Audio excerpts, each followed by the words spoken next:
Good morning and greetings from Loja in the Andes Mountains of southern Ecuador. Thank you for having us with you today. For the record, I'm Todd Butterworth, Senior Education Researcher with the Kenny Gwynn Center for Policy Priorities.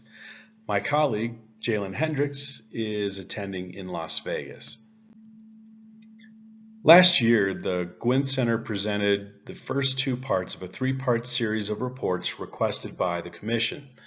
The report series examines widely publicized national education rankings and apparent disparities in their assessment of Nevada's K-12 education system compared to other states.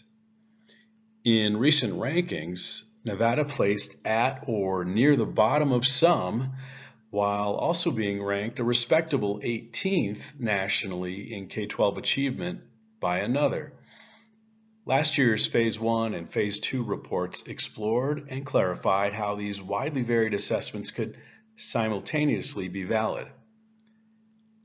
National education rankings are considered by many to be proxies for school quality. They are frequently referenced to support various narratives about education and used in conversations and negotiations regarding education funding. Some will say that Nevada's poor performance in a ranking necessitates more funding to improve education quality. Others might use the same ranking to argue it shows that funding is not the issue.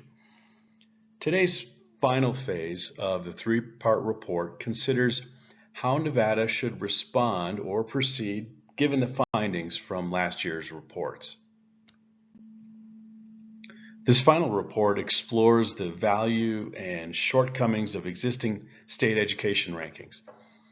It also outlines critical concepts for measuring state educational performance and proposes essential considerations for establishing a fair and robust system for state-to-state comparisons. The report concludes with a suggested approach for creating a Nevada-specific scorecard to measure the performance of the state's K-12 system. National rankings of all types attract attention because they typically offer an attractive digest of information and helpful context for how entities perform compared to their peers. I know I always enjoy looking at the college football rankings and the NFL power rankings at this time of year. But the media denizens have also discovered that rankings are very effective at generating headlines and clicks.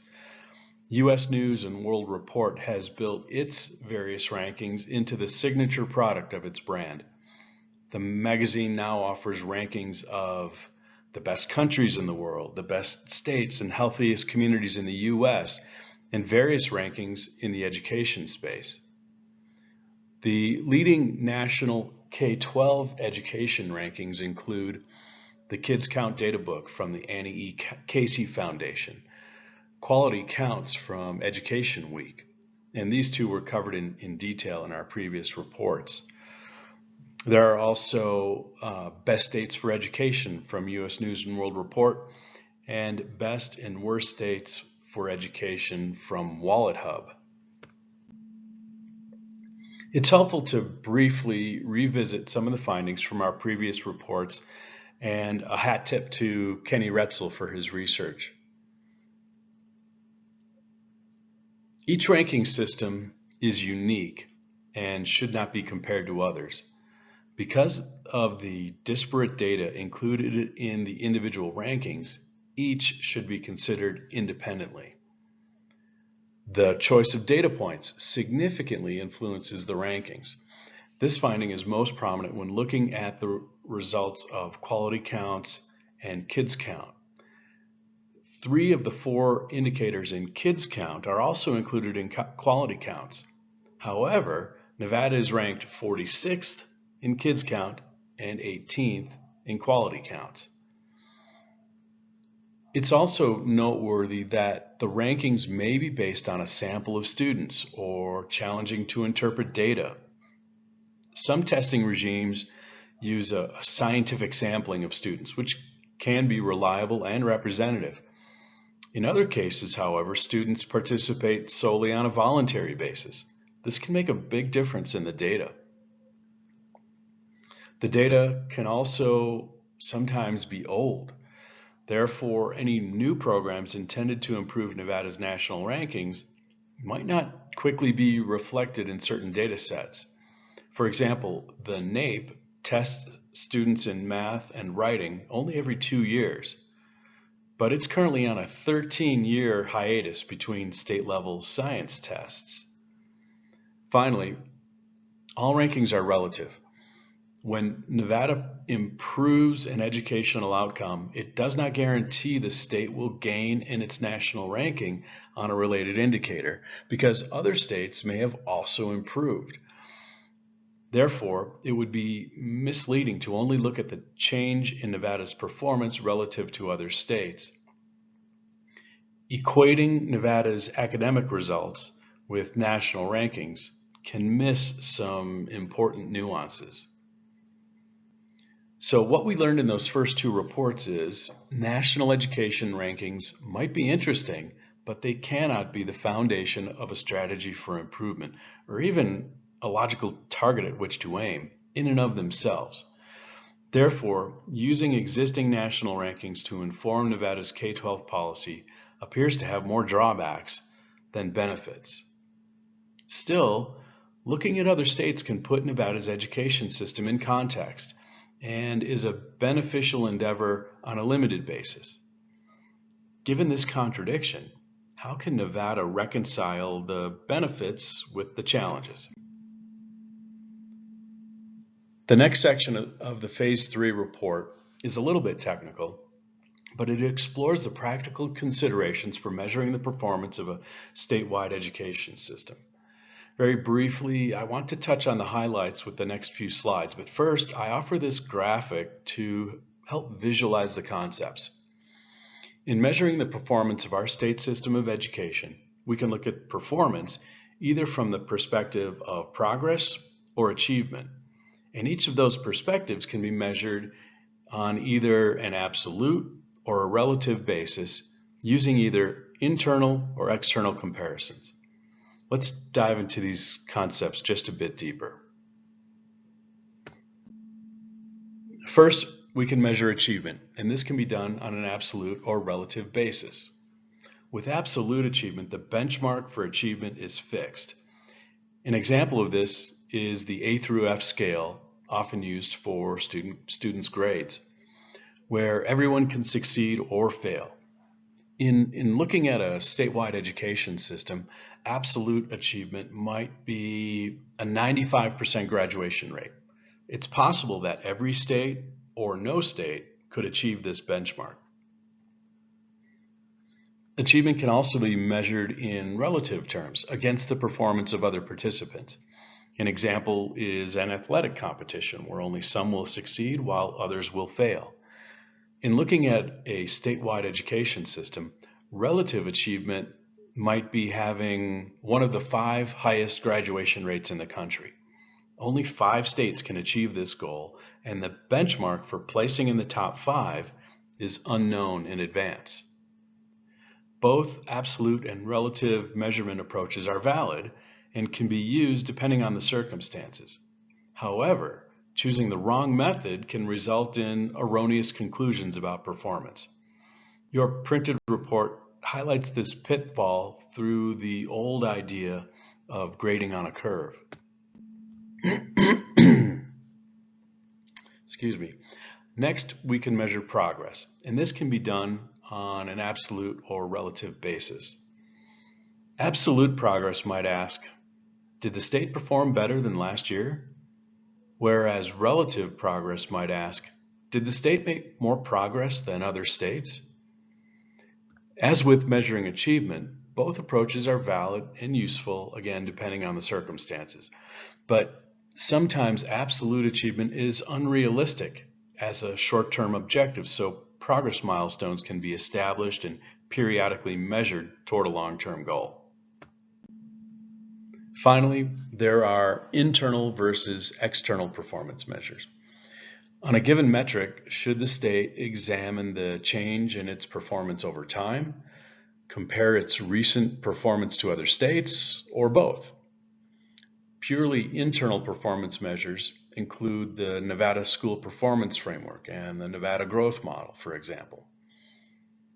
Performance measures that can serve both internal and external purposes include many standardized assessments, the adjusted cohort graduation rate, and others that are used by some or all states.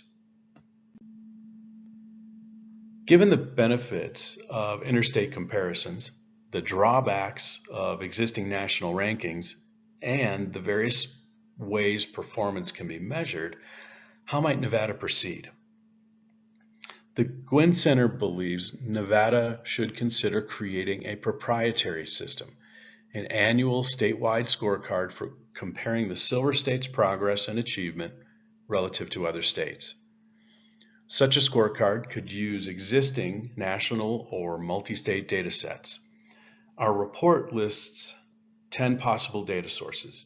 These include SBAC tests, the ACT, data from the National Center for Education Statistics, or from the Census Bureau.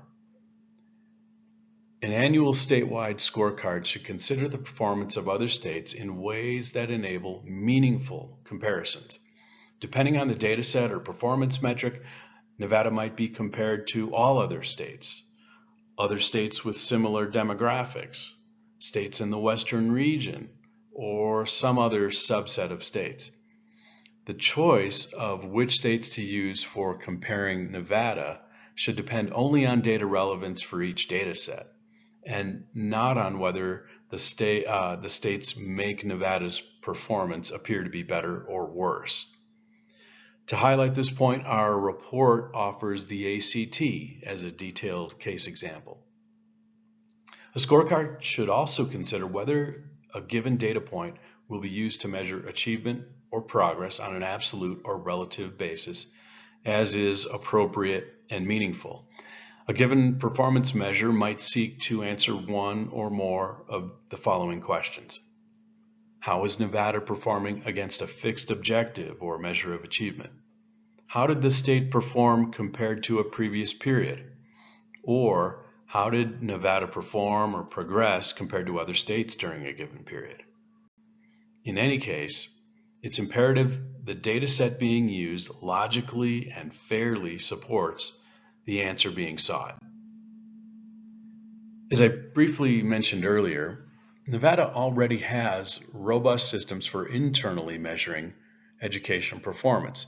These include the Nevada School Performance Framework, the Alternative Performance Framework, the Nevada Growth Model, and the Nevada Report Card. These are helpful tools to see how entities within the state are progressing against their own performance over time. So how do we externally measure the state's performance in a way that is more effective than all those national rankings in the media? To answer this question, our report offers a variety of options for the contents and format of an interstate scorecard and poses a long list of questions to contemplate about the scorecard in general and the performance metrics specifically. Topics for special consideration covered in our report include general scorecard contents, which performance metrics to measure, data considerations related to each metric, scoring format, and other questions to consider. The exercise of working through these vital questions will help this body, or whoever is constructing the scorecard, to consider all the angles and produce a product that captures the nuances necessary to meaningfully understand how Nevada compares to other states. Additionally, Assembly Bill 400 and Senate Bill 98, which we are going to talk about today, offer the Commission on School Funding a broad mandate to look at K-12 education performance in the state and the resources to do this job well. These bills prescribe an extensive list of performance metrics to be tracked and also enable the Commission to add some of its own. That statutory list would be an excellent starting point for determining the contents of a Nevada scorecard. So in conclusion, Based on the Phase 1 and Phase 2 findings, Nevada would benefit from a more thoughtful and relevant process for comparing its K-12 education system to other states. This Phase 3 report explores existing rankings' value and shortcomings and how they lack context and nuance. It also highlights critical concepts for measuring state-level performance, especially the need to find balance between growth and achievement, internal versus external performance metrics, and measuring these things on an absolute or relative basis. Our report also suggests essential considerations for establishing a fair and robust system for state-to-state comparisons. It offers an approach for creating a Nevada-specific scorecard to measure the performance of the statewide system. The next steps in this process require much research and analysis, but the Gwynn Center believes objective interstate comparisons are achievable. We welcome the opportunity to work with the Commission or any appropriate entity in a lead or support role to create and annually maintain a Nevada scorecard. Thanks very much for your partnership in this project. Are there any questions or comments?